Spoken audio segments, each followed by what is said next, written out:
दोस्तों स्वागत करते हैं आज के बीच में आपके अपने चैनल स्टडी मिरर पर। दोस्तों बात करेंगे 69,000 आंसर की प्रकरण से संबंधित। तो प्रत्यावेदन ये सबसे बड़ा क्वेश्चन चल रहा है कल से। बहुत सारे लोगों की जो कॉल्स हैं, प्रत्यावेदन कब, कैसे, सारे डाउट खत्म, क्या करना है, प्रत्यावेदन आखिर क्यों बनवाना जरूरी है, क्यों नहीं बनवाना जरूरी है, ओवरऑल पूरी जानकारी इस वीडियो के माध्यम से। वीडियो को बिना स्किप के अंत तक बने रहिए मेरे साथ आपके अपने चैनल स्टडी मिरर पर। जो लोग चैनल पर नए हैं तो प्लीज़ चैनल को लाइक करें, शेयर करें, सब्सक्राइब करें, साथ में बेल आइकन दबाना भूलें ताकि मेरे वीडियो नोटिफिकेशन आप तक पहुंचते रहें।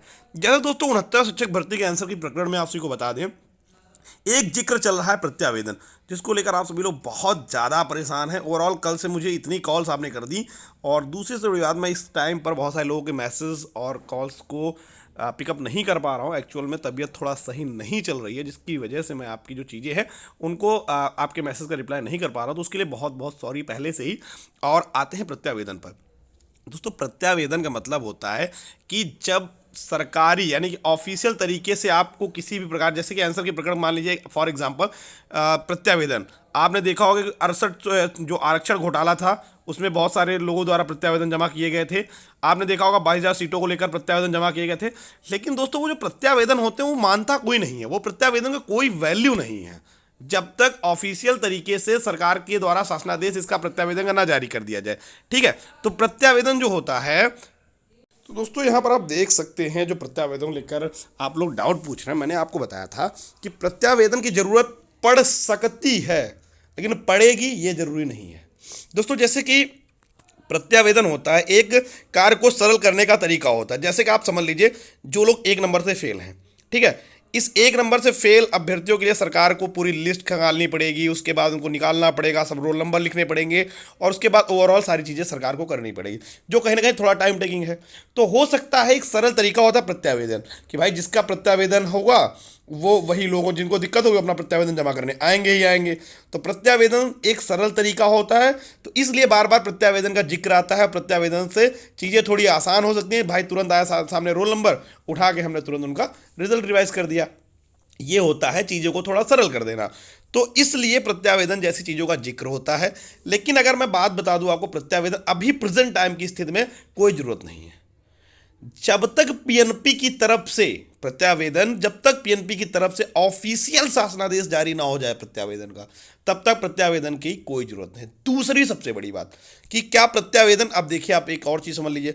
जैसे मान लीजिए 7 तारीख की सुनवाई लगी है 7 मार्च को, अब पीएनपी इस पे अपना जवाब दाखिल करेगा। जैसा कि जो जानकारी मुझे पता चली है, उत्तर कुंजी लीगल टीम की तरफ से पीएनपी सचिव को जो दोनों ऑर्डर थे वो रिसीव करा दिए, एक 7 मार्च वाला, एक 22 अप्रैल वाला, दोनों के दोनों आदेश रिसीव करा दिए गए। लेकिन अब जैसा कि आपको बता दें कि 7 मार्च की जो सुनवाई है, इस सुनवाई को हो जाने दीजिए। पीएनपी सचिव ने क्या जवाब लगाया है ये देख लिया जाए। उसके बाद जो उसके बाद तरीका बनेगा वो फिर हम देखेंगे उसमें क्या हो सकता है। लेकिन अभी की डेट में प्रत्यावेदन जरूरी नहीं है। और दूसरी बड़ी बात, अगर मान लीजिए 7 मार्च सुनवाई के बाद प्रत्यावेदन के लिए गवर्नमेंट कॉल कर रही है, पीएनपी कह रही है प्रत्यावेदन लगाना जरूरी है, तो आप ये समझ लीजिए प्रत्यावेदन का मतलब ये नहीं है कि आज कहा तो आज ही जमा हो जाएगा। आपको नियमित 5 से 7 दिन का समय मिलेगा। उस 5 से 7 दिन के बाद आपको जमा करने के लिए 3 से 4 दिन का समय आराम से मिलेगा। तो ये बहुत टाइम है, इतने प्रत्यावेदन बनने में 1 दिन लगेगा बस। आपको कम से कम 5 दिन तो मिनिमम देंगे ही देंगे प्रत्यावेदन बनाने के लिए। ठीक है, तो आप प्रत्यावेदन उस डेट के अंदर बनवा सकते हैं, और जमा करने के लिए भी आपको कम से कम 5 से 7 दिन का समय दिया जाएगा। इस 5 से 7 दिन के अंदर सबको प्रत्यावेदन जमा करना है। ये फॉर एग्जाम्पल है, ये कोई कंफर्म नहीं है कि कितने दिन का समय मिलेगा, लेकिन फॉर एग्जांपल इतना तो मिनिमम आपको मिलेगा ही मिलेगा। तो प्लीज़ कोई भी साथी बहुत ज़्यादा हाइपर होने की जरूरत नहीं है प्रत्यावेदन शब्द से। प्रत्यावेदन जब जरूरत होगी तो चैनल जिंदा है, चैनल को ऑफिशियल जो भी अपडेट होगी आपको दी जाएगी। आज तक आपको पता होगा कि मैंने वही अपडेट दी हैं जो आपके हित की हैं। जो भी चीज़ें आज तक मैंने शुरू से कहा कि आपको ये करना है, आपको ये नहीं करना है, ठीक है, तो आपको सारी अपडेट मैं शुरू से देता आया हूँ। बाकी आपकी मर्जी। बहुत सारे लोग मुझे कॉल करते हैं, सर मैंने उनको पैसे दे दिया और वहाँ पैसा मेरा ये हो गया, उन्होंने याची लिस्ट नहीं दिखाई, उन्होंने याची नहीं बनाया, ये कह रहे हैं वो कहते कि ये आपका अपना पर्सनल ओपिनियन होता है।